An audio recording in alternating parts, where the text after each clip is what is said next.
Hello लोगोफोर, आं दिनैहाय नोंथांमोननि थाखाय भिडिअ लाना फैलायबाय इउटुब चेनेल फोरोंनो गियानसाफोराव। दिनैनि बे भिडिअआ बे 2 थाखा 2 रुपि कमेमरेटिभ कइननि सोमोन्दै जागोन लोगोफोर। नोंथांमोनहा भिडिअखौ मोजाङै जोबजासिम लास्टसिम फुरा नायलांबानो जाबाय। आं दिनै नोंथांमोननो आथिखालावहाय सोलिनाय बेनि मार्केट भेलु आरो प्राइसखौ नोंथांमोननो बे भिडिअनि गेजेरजों खिन्थानानै होनो सानदों।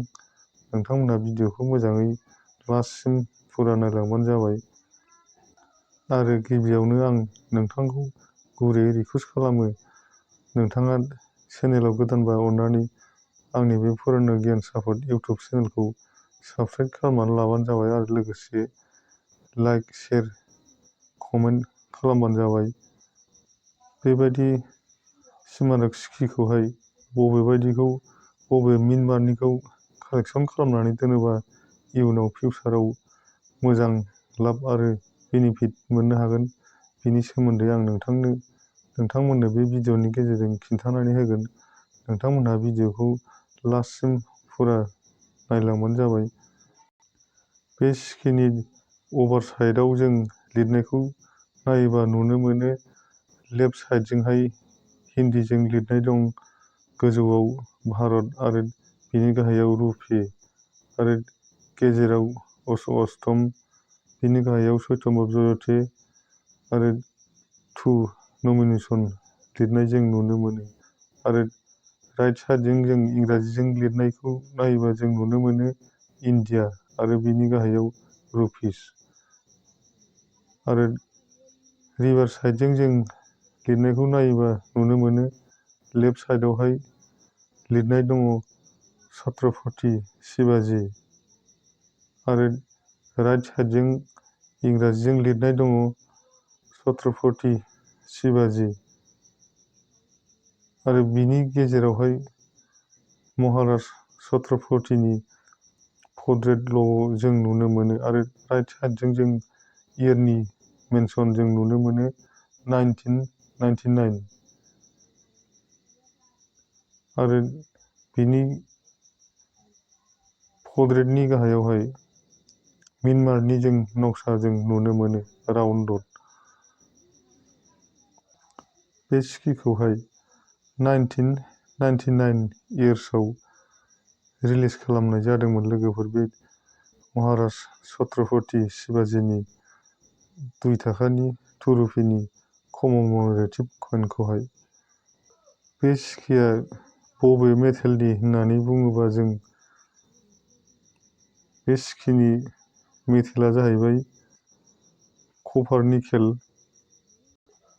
वेटआ जाहैबाय अजना जाहैबाय 6 ग्राम्स आरो डायामिटारा जाहैबाय 26 mm आरो शिपआ जाहैबाय सार्कुलेटिं कइन लोगोफोर। बे सिकिखौहाय RBI आ गोबां संख्याजों गोबां कुवान्टिटिजों बानायनाय जादों, बेनिखायनो बे सिकिखौहाय जोङो बाजारावनो मार्केटावनो सार्कुलेसनाव गोबां मोनलाबायो, बाजारफ्राव खरस खालामनायफ्राव जोङो मोनलाबायो। नोंथांनावबो बेबायदि सिकिया गोबां दङ जानो हागौ। नोंथांमोनहा बे सिकिखौ साननो हागौ जे रेयार केटेगरिनि, नाथाय बे सिकिया कमन केटेगरियावनो गोग्लैयो। कमन केटेगरिनि सिकिब्लाबो मोनसे मिनमार्कनिया एसे रेयार केटेगरियाव गोग्लैयो। नोंथांमोनहा भिडिअखौ मोजाङै जोबजासिम लास्टसिम मोजाङै नायलांबानो जाबाय। आं नोंथांमोननि गोसोआव साननाय डाउटखौ आं क्लियार खालामनानै होगोन, बबे मिनमार्कनिया रेयार केटेगरियाव गोग्लैयो। बे सिकिखौहाय मोनब्रै दाकसालावहाय इसु खालामनाय जादोंमोन लोगोफोर। मोनब्रै मिनमार्कनि जों बे सिकिखौ नुनो मोनो लोगोफोर। बे सिकिखौ मुम्बाइ, कलकाता, हायद्राबाद, नयडा बे मोनब्रै दाकसालावहाय बे सिकिखौ इसु खालामनाय जादों लोगोफोर।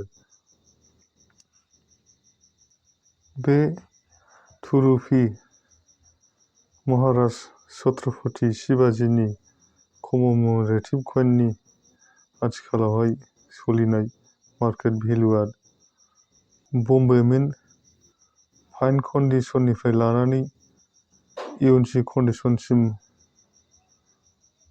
5 रुपिनिफ्राय 35 रुपिसिम आरो केलकाता मिन्ट फाइन कन्डिसननिफ्राय लानानै इउएनसि कन्डिसनसिम 5 रुपिनिफ्राय 35 रुपिसिम मोनो आरो हायद्राबाद मिन्ट फाइन कन्डिसननिफ्राय लानानै इउएनसि कन्डिसनसिम 50 रुपिसनिफ्राय 350 रुपिस मोनो आरो नयडा मिन्ट फाइन कन्डिसननिफ्राय लानानै 5 रुपिनिफ्राय 35 रुपिससिम मोनो लोगोफोर।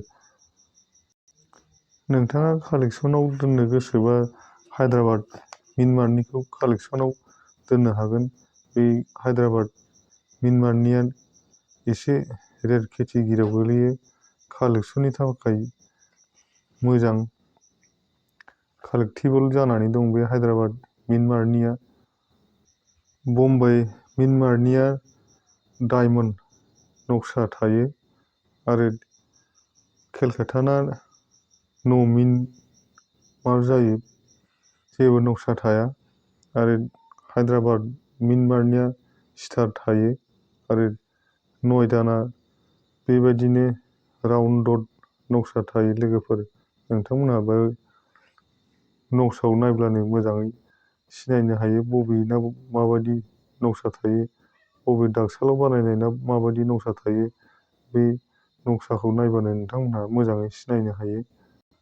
भिडिअखौ फोजोबनायनि सिगां आं नोंथांमोननिसिम आंनि भिउवार्स साबस्क्राइबारफोरनिसिम आं नोंथांमोननिसिम गुरै रिकुवेस्ट खालामो नोंथांमोनहा आंनि बे पुराना गियान सापर्ट इउटुब चेनेलखौहाय सापर्ट खालामलांबाय था। आं बेबायदिनो नोंथांमोननो कइन्सनि नटनि गोदान गोदान आपडेट होबाय थागोन।